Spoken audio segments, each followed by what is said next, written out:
Busy 24 hours. Let's break it all down here on Locked On Dolphins.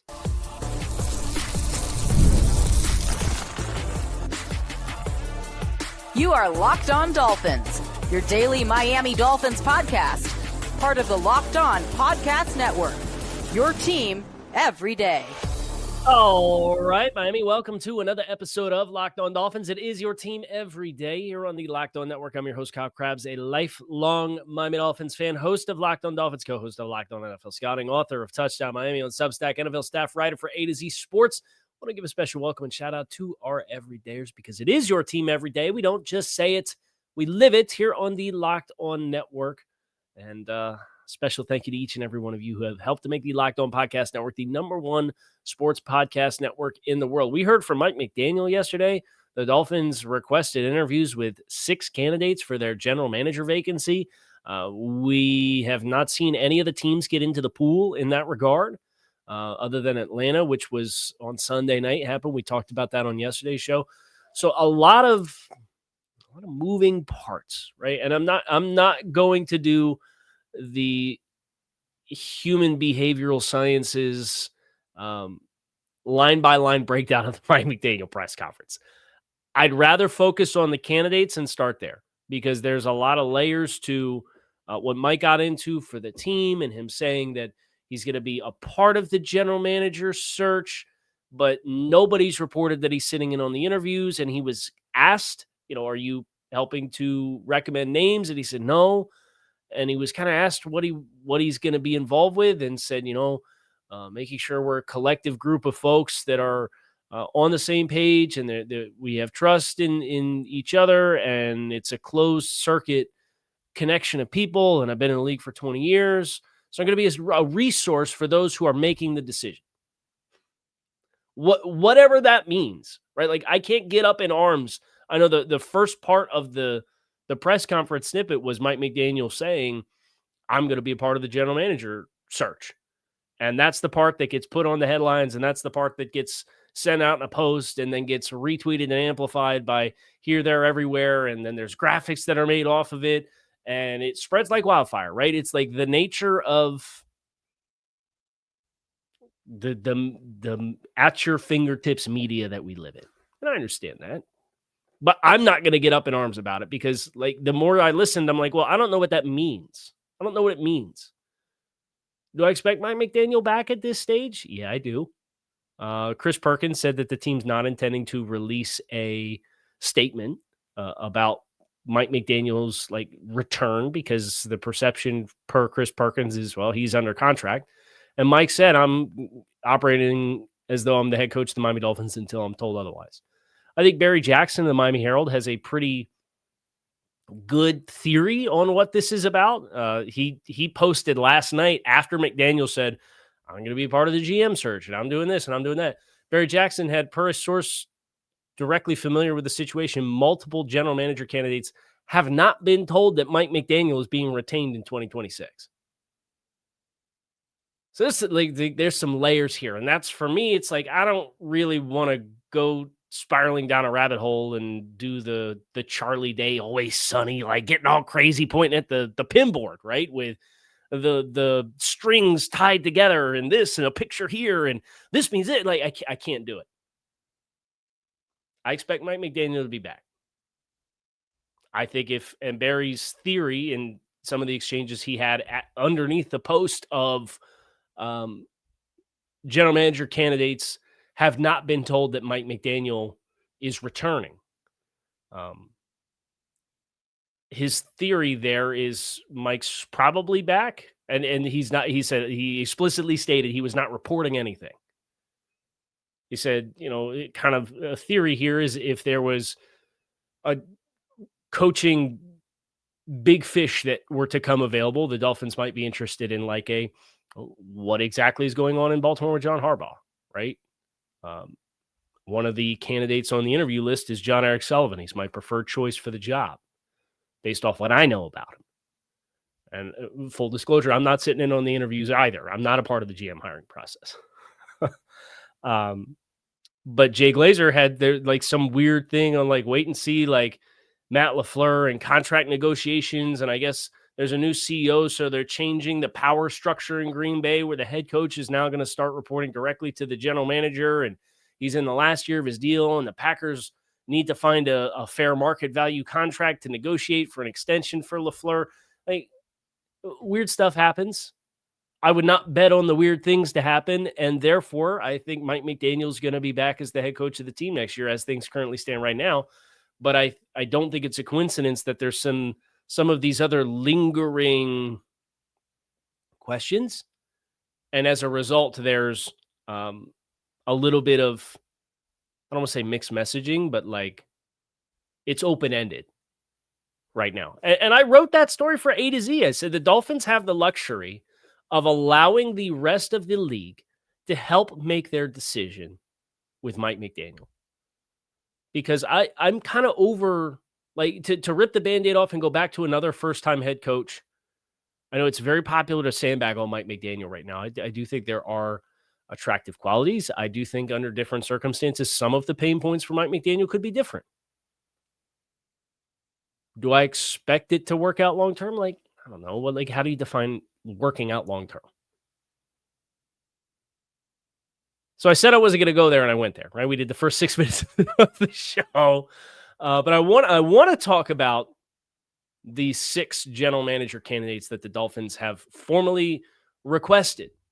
A lot of these are familiar names. Not all of these were names that I had on kind of the top 10 hot board of GM candidates, but Josh Williams from San Francisco he's the director of scouting and football operations. John McKay, the Rams assistant general manager, he was on the initial top 10 hot board that we did. Alec Halaby, the assistant general manager of the Philadelphia Eagles, he was on the top 10 hot board that we had. Jon-Eric Sullivan, the Green Bay Packers, he was number 1 on my hot board. And then obviously Champ Kelly is going to get an interview for the job, so that's 5 of the 7. The other 2 are R.J. Gillen, the San Francisco 49ers assistant general manager, and then Tarik Ahmad of San Francisco is the vice president of player personnel. So didn't have on the bingo card 3 49ers candidates, and that to me says a lot more than what Mike McDaniel does or doesn't say at his end of season press conference. Kind of convenient, but at the same time, like, I don't know. There's people have GM interviews. It's very clear the Dolphins and their top brass have a lot of respect for the program the 49ers have put together. I think it bodes well for Mike McDaniel and his status that you have 3. Obviously, it increases your likelihood of one of those being the choice. But not all candidates and resumes are created equal, and I don't think that's the case here for these either. So it goes back to me for what do we understand about what the Dolphins are looking for in their post as a general manager. We'll get into that on the other side of the break. So make sure you guys stick with us. Finding a doctor you actually like can feel like discovering a diamond in the rough. You want someone in-network nearby with availability, but you also want a doctor who really listens, makes you feel comfortable, explains things clearly, and helps you walk out feeling comfortable with whatever your next step is. Your diamond in the rough doctor exists, and finding them is easy with ZocDoc. ZocDoc is a free app and website that helps you find and book high-quality in-network doctors so you could choose someone you truly connect with. They can help you search for specialties or symptoms to instantly find the right fit for you. Being able to choose in-person or video visits makes scheduling way easier to fit your schedule and needs as well. And the real-time availability means when you can book, you book instantly with no phone tag back and forth. Stop putting off doctor's appointments. Go to ZocDoc.com/LockedOnNFL and instantly book a doctor you love today. That's ZocDoc.com/LockedOnNFL. ZocDoc.com/LockedOnNFL. Thanks to ZocDoc for sponsoring this message. If you've been a longtime listener of the program, I got great news for you. Ultimate Football is back. Ultimate QB. Draft pick positions are set for the top 18 teams in the draft. And so many teams like the Dolphins are looking for a franchise quarterback. If you've ever wished to become a pro quarterback, getting drafted first overall, now you can, and there's a mobile game just for you. It's called Ultimate QB Football Legend. In this game, you step into the cleats of a number 1 draft pick quarterback, and it's your job to lead your team to greatness and help turn a failing franchise into a dynasty. This is the number 1 QB career mode game on mobile app stores, and it introduces the most realistic environment with full career control. You sign contracts, you train and upgrade yourself, you build chemistry and evolve with your teammates, you give input to your GM on roster moves, you play the actual games in 2D, and you rise through the ranks to become a pro football legend. You'll deal with the ups and downs of a quarterback career, from rookie nerves to playoff drama.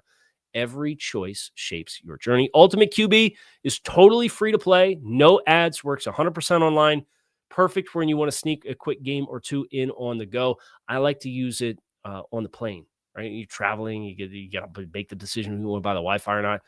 I'll save the $10-12, whatever they're charging for a 3-hour flight these days, and I'll just play Ultimate QB Football Legend. It's you can go to ultimate-qb.com, ultimate-qb.com, or search Ultimate QB in your app store to download the game.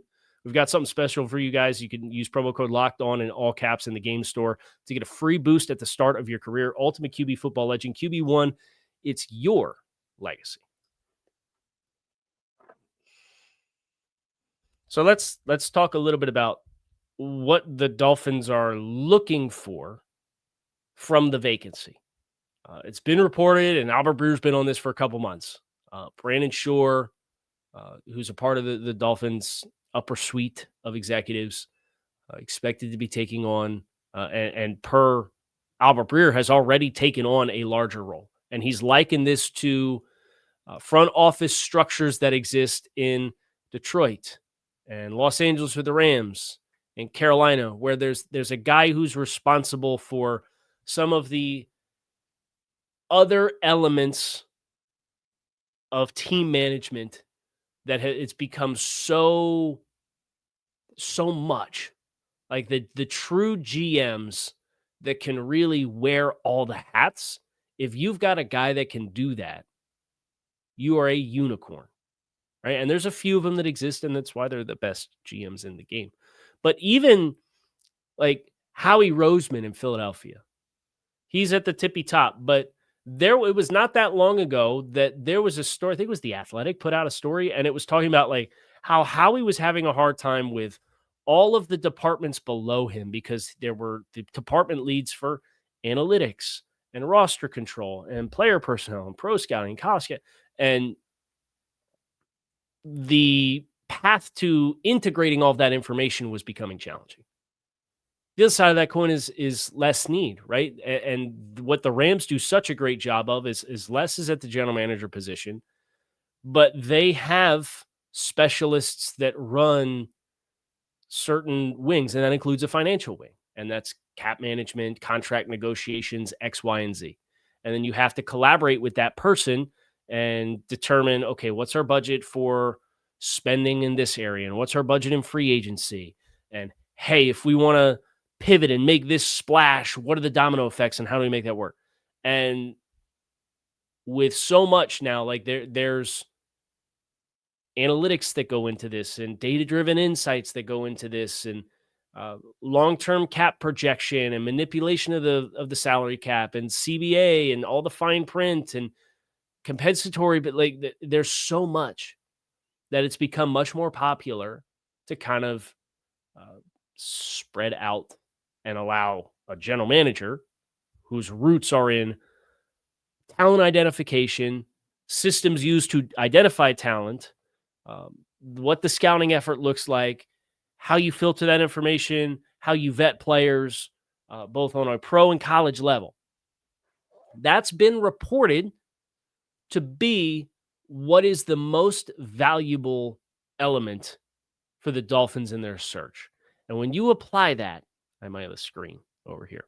When you apply that to the vacancies or to the candidates that the Dolphins are interviewing, I think that's what sets a very interesting lens across these guys, because Jon-Eric Sullivan, who's, again, has been my preferred choice, 20 plus years in the Packers organization, started as a training camp intern and then is in kind of an administrative role for a few years. And then he's out as a scout. He's been a scout and he's worked his way up and he's been the vice president of player personnel in Green Bay as Brian Gutekunst's right-hand man since 2022. right? And the Packers had this awesome legacy of executives where Ted Thompson and Ron Wolf and John Dorsey was the guy that called him and offered him a job to join the Packers. And Reggie McKenzie was there, right? There's a whole collection of guys who's who of future GMs, current GMs, and very, very well regarded personnel people with that scouting process that goes all the way back to Ron Wolf, who's in the Pro Football Hall of Fame for his contributions as an executive. Like, that's what I like about Jon-Eric Sullivan. And he fits that bill of, well, he's a team builder and a scout at his core. That's who he is. Not everybody's like that. Like, Alec Halaby is definitively not that.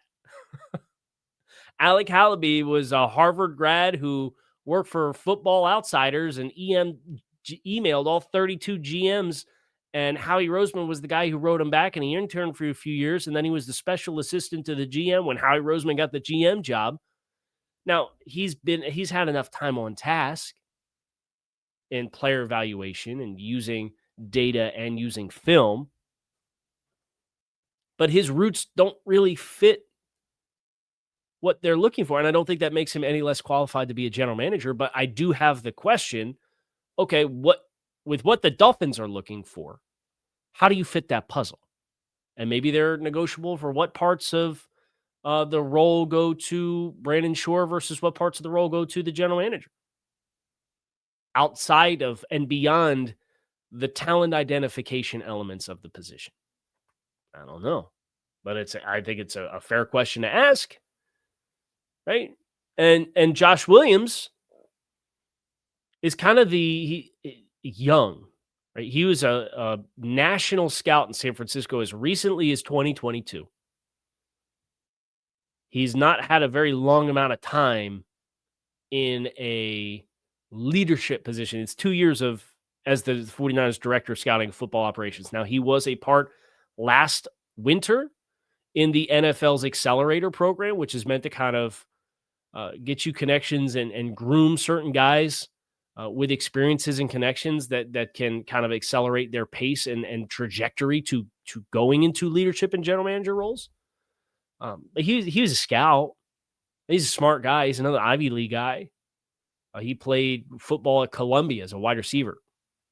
And he worked for TD Ameritrade for a year as a financial guy, a business analyst. And then after a year, gets into scouting in San Francisco. And he's from California, so it's kind of always been home for him.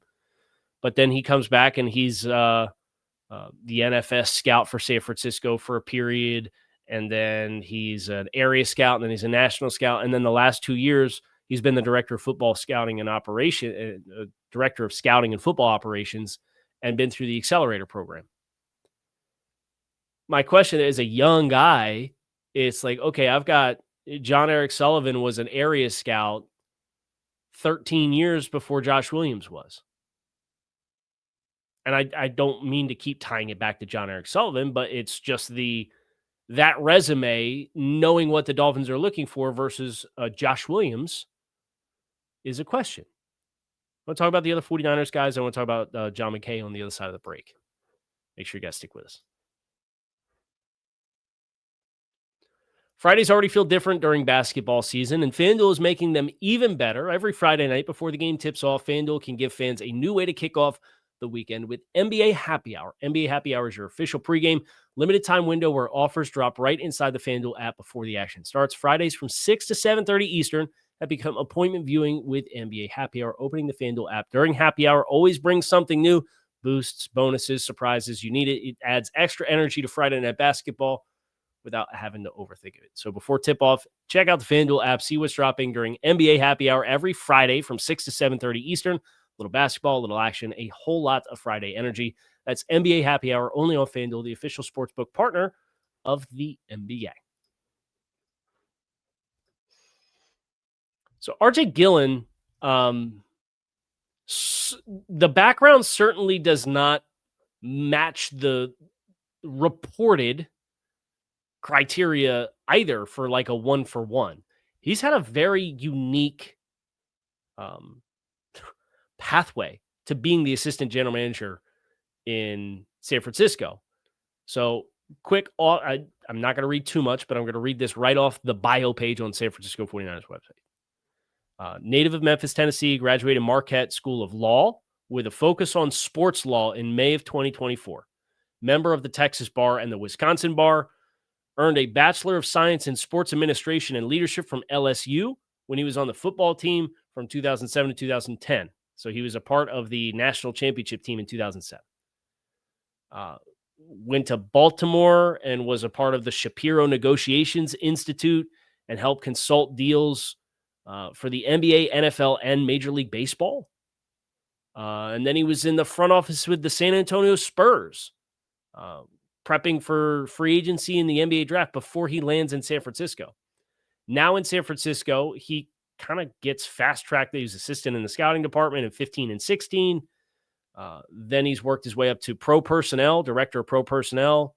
He was a pro personnel scout, director of player personnel in 23 and 24, 25 first year as the assistant general manager underneath of John Lynch. In addition to this pro scouting elements and all his other business stuff, he collaborates with the football administration staff on contract negotiations, market analysis. These are also like working on contract negotiations is also on the Josh Williams resume. So I'm like, that's not just looking for a team builder and a scout, right? And if you're going to silo responsibilities, like, do they value that experience to help collaborate with Brandon Shore in that presumed role? I don't know, but it's a question to ask because all of the reporting has been they're looking on a team, they're focused on a team builder with roots in talent identification and scouting. So contract negotiations, market analysis, roster management strategies, works with R&D to develop creative approaches to optimize and improve efficiency in decision-making and data-driven insights for team-specific evaluations. It's an impressive resume. And maybe they want to interview him and they want to pick his brain. And maybe they want to interview some of these guys to pick their brains on how this collaboration works. Because again, I go back to, they very clearly have a great deal of respect for what San Francisco has constructed as a organization.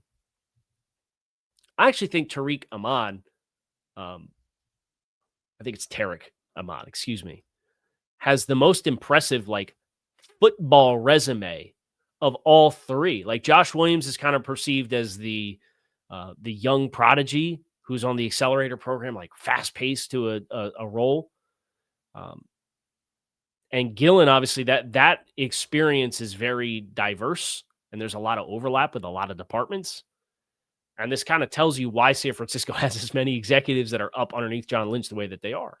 And it's also worth remembering, like John Lynch, yes, is a very good football player in his time. He came to work in San Francisco as a TV guy. That was the transition that he made. But Ahmad was a coach, an assistant coach at Ithaca College, worked with running backs and game strategies, and then was at Rutgers as the director of football recruiting for 7 seasons. And then he received his master's degree in education administration. And I love higher education administration degrees for guys in these kinds of roles because you understand how to lead and how to delegate and how to silo, right? All the information. He joined the team in San Francisco as a scouting assistant in 2014. And then he was the assistant director of college scouting after 5 seasons as an area scout. And then he was the director of college scouting from 21 to 23. And then 2 seasons as the director of player personnel and is in his first season this year as the vice president of player personnel. So quite the pathway for him. I think he's got the best blend of like football background, applicable education experience, and collaboration that fits within the job description that's been reported for the Dolphins. I actually think, and Tarik Ahmad was not one of the first 15, 20 guys I looked at. But upon reviewing his resume, I think he's the most impressive of the 49ers guys is Tarik Ahmad. And then obviously you have Jon-Eric Sullivan, who I think is a very cut and dry evaluation for what he is versus what you're looking for, and has been in an extended leadership role. Like these other 49ers guys, first year in this, second year in that. Jon-Eric Sullivan, since 22, has been the vice president of player personnel. That's the number 2 in Green Bay. Halaby, we already went through his resume. And John McKay with the Rams, he's in his 10th season in the league. He was elevated up from underneath when Gladstone left. It's the family ties there. I mean, that family has third generation like NFL lifer in various roles. So I think that's the best thing that John McKay has going for him as far as like the understanding of all of that. So those are the 6. That's kind of my soapbox moment on Mike McDaniel and the 6 candidates the Dolphins have requested. We're going to get a little bit more into the weeds with some of these guys. We'll keep you guys up to speed with what else is going on. I'm sure we'll talk more about Mike's press conference and react to that kind of stuff the rest of the week here on Locked On Dolphins. Keep it locked in. Locked On Dolphins. It is your team every day. Appreciate you guys checking out the show. Make it a great rest of your day. I'll talk to you all again soon. Fins up.